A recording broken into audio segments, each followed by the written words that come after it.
Happy Valentine's Day, vinyl community. Today I thought I would do a video, Vinyl Spins number 5, some things that I've actually been playing either digitally or been playing on vinyl. Still waiting to get my photo preamp prepared, but I decided to, again, I was missing the sound of vinyl, so I just decided to jack into my main preamplifier.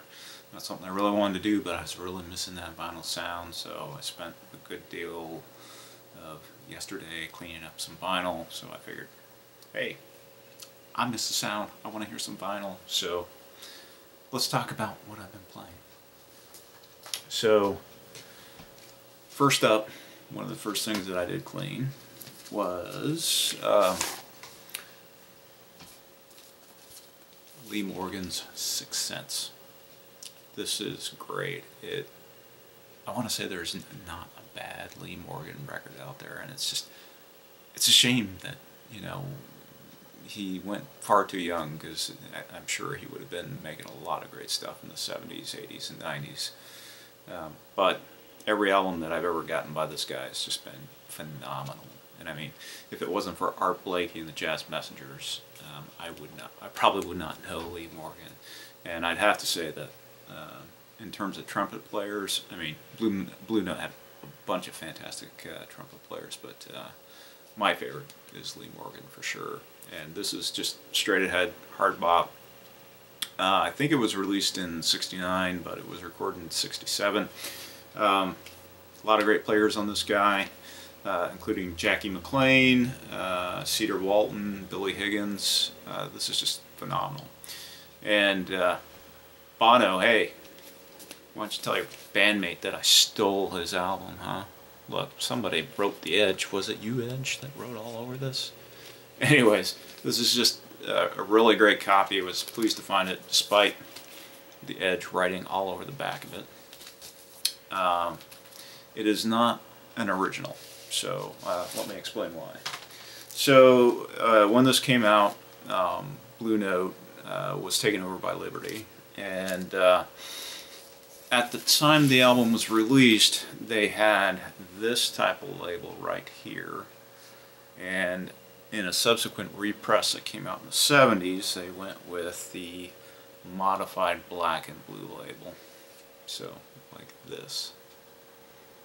So my copy was pretty good sounding, I can't complain. If I ever come across blue and white Liberty label, yeah, sure, I'd love to find it, but hey, this is great. This is a fantastic listen. If you're a Lee Morgan fan, don't pass this one by.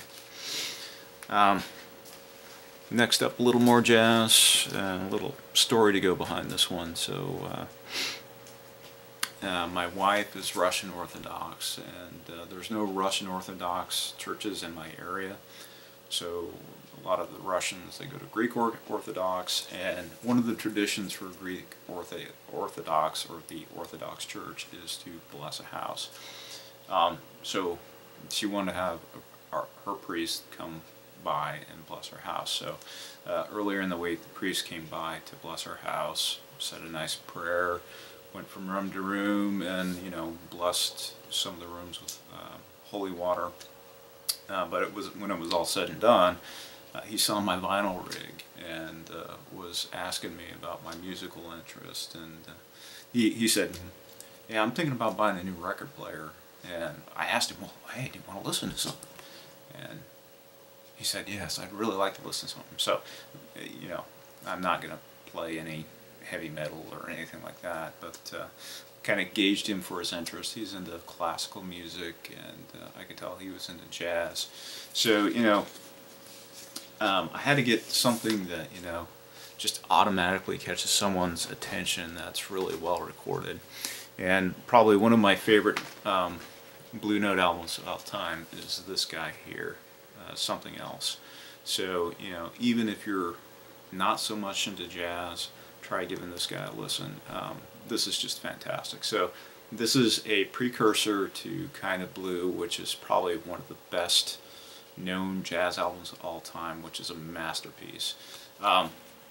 This features Miles Davis, and a lot of people credit Miles Davis to actually doing most of the work on this album. I don't know if it's true or not, but it's under Cannonball at Adderley.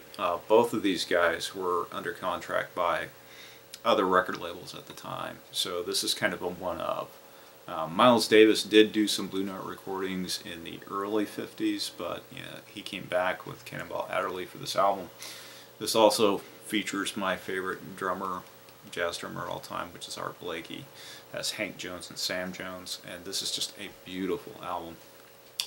This one just happens to be the recent Music Matters release, so again, beautiful gatefold of the session. You got Cannonball here, and then you got each of the players, including Miles down here in the corner. So if you haven't heard this album, go online and listen to the first cut off of Autumn Leaves. And you know, even if you're not that much into jazz, I'm hoping that at least you'll like Autumn Leaves. So again, just to show you the album, I mean, I've gone through Music Matters releases before, but they just do a phenomenal job with, you know, trying to reproduce the label for when it actually came out. So this is a 47 West 63rd, which was the label that it was on when it was first released. I'd love to have an original copy of this guy, but originals in good condition usually go for a lot of money. But this is just fantastic. I mean, this is one of the best recorded Blue Notes in my opinion, and for anyone that is looking to really listen to what their system can do, play this guy. This is just fantastic. I can't say enough about this one. So moving on, and this is going to be really kind of a mixed bag of albums today. So another one that I had cleaned up. Again, I'm also into lounge, exotica, vocal jazz from the 50s, early 60s. This one I did clean up and spin yesterday, and it's a Julie London album on Liberty. Your Number Please. I would love to have her entire catalog, and that's one of my goals, is to try and pick up all of her albums. I think I'm about halfway there right now, but this is just a very nice, clean copy of this album. Really bluesy. The backing is done by Andre Previn and his orchestra. Really a product of the times, but you know, I love the style of this music. This unfortunately is not an original either. This was done by Liberty, who picked up Blue Note subsequently, but how I know this is the original had a label that was on blue, and this is what the original Liberty looked like. But this is a subsequent repress that probably came out like a year or two afterwards. If anyone knows, shoot me a comment, but it does. So this little band in here that you see here, you also find this on Blue Note records too. This is a micro groove. So if you hear the term micro groove, this is what it's referring to, this circular indentation in the label. So I think this probably came out like maybe a couple of years afterwards again, but you know, this, I cleaned it up and it sounded fantastic. Just as good as any CD, if not better than CDs that are coming out.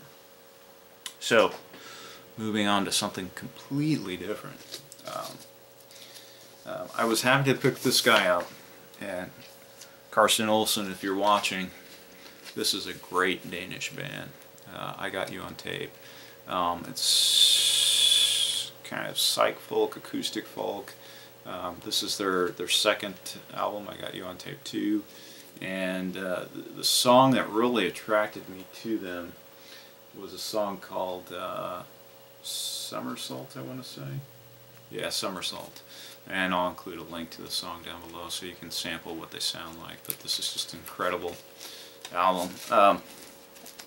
It's a little bit pricey to get it shipped here, but it's all done on 45 RPM on 2 albums, custom label with the artwork.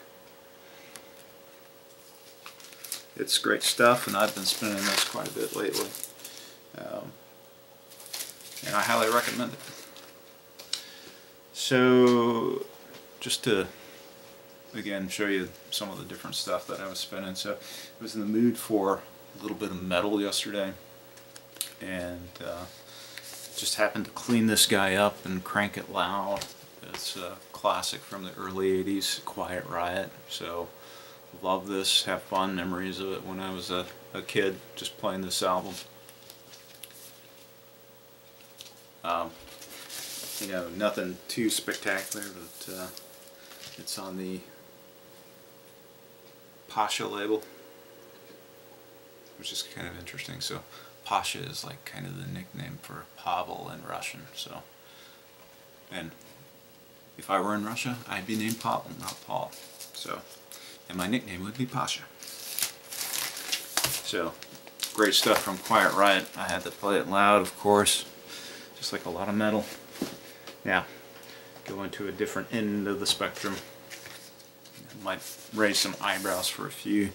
A lot of folks in the States are probably not going to recognize her, but you know, I'm just attracted to this lady. I mean, she's just wonderful. So, this is Sophie Ellis Bextor.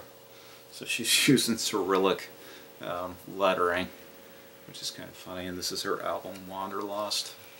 So if you like Kylie Minogue, Madonna, yeah, you'll probably like Sophie Ellis Bextor.